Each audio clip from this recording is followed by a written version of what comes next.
نحمده ونصلي على رسوله الكريم أما بعد فأعوذ بالله من الشيطان الرجيم بسم الله الرحمن الرحيم۔ سامعین محترم، آج ہم حضرت عمر فاروق رضی اللہ تعالی عنہ کی زندگی پر مختصر نظر ڈالیں گے۔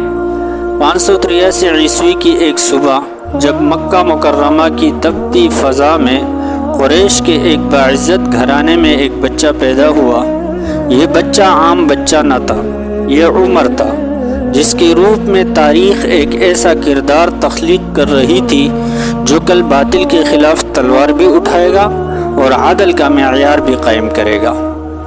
آپ رضی اللہ تعالی عنہ کا تعلق قریش کی شاخ بنو عدی سے تھا۔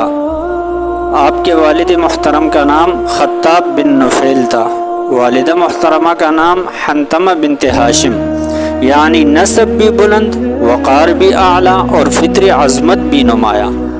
عمر رضی اللہ تعالی عنہ نہ صرف بلند قامت، طاقتور اور خوبرو تھے، بلکہ علم، خطابت، شاعری اور نسبدانی میں بھی بے مثال تھے۔ قریش کے سفارتی معاملات میں آپ رضی اللہ تعالی عنہ کا مقام نمایاں تھا، اور آپ رضی اللہ تعالی عنہ مکہ کے چند پڑھے لکھے افراد میں شامل تھے۔ ابتدا میں آپ رضی اللہ تعالی عنہ اسلام کے سخت مخالف تھے۔ ایک دن تلوار سونت کر نبی کریم صلی اللہ علیہ وسلم کو قتل کرنے نکلے، مگر قدرت کو کچھ اور منظور تھا۔ جب سورہ طٰہٰ کی آیات آپ کے کانوں میں پڑی تو دل لرز گیا، آنسو چھلک گئے اور پتھر جیسا دل نوری ایمان سے منور ہو گیا۔ آپ دار ارقم پہنچے، در نبوت پر دستک دی، اور جب کلمہ پڑھا تو آسمان جھوم اٹھا۔ مسلمانوں کے چہروں پر پہلی بار اعتماد اور روشنی نظر آنے لگی۔ حضور اقدس صلی اللہ علیہ وسلم نے آپ کو الفاروق کا لقب دیا، یعنی وہ ہستی جس نے حق اور باطل کے بیچ لکیر کھینچ دی۔ نبی کریم صلی اللہ علیہ وسلم نے فرمایا، عمر وہ ہیں جن کے اسلام لانے سے حق اور باطل میں فرق واضح ہو گیا۔ اسی دن سے آپ نمازوں کو چھپ کر نہیں بلکہ کھل کر ادا کرنے لگے۔ اسلام کو ایک نئی طاقت اور ایک نیا حوصلہ ملا۔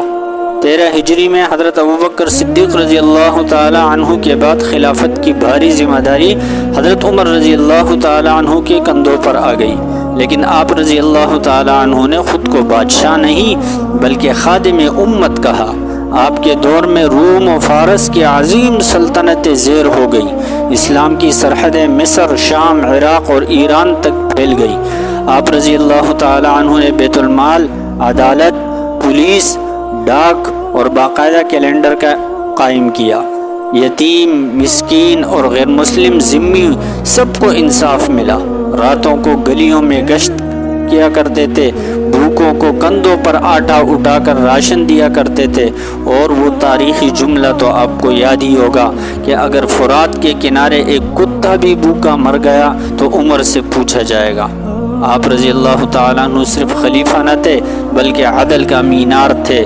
26 ذوالحجہ 23 ہجری فجر کی نماز جب آپ سجدے میں گئے تو ایک مجوسی غلام ابو لؤلؤ نے خنجر سے حملہ کیا۔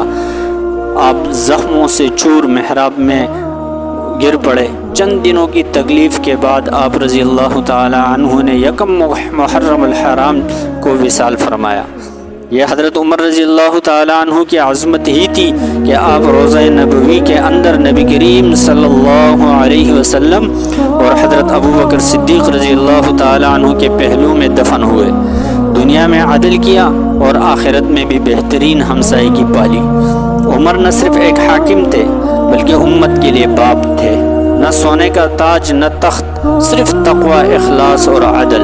اور آج بھی جب کوئی مظلوم انصاف مانگتا ہے تو صدا آتی ہے، کاش کاش عمر جیسا حاکم ہوتا۔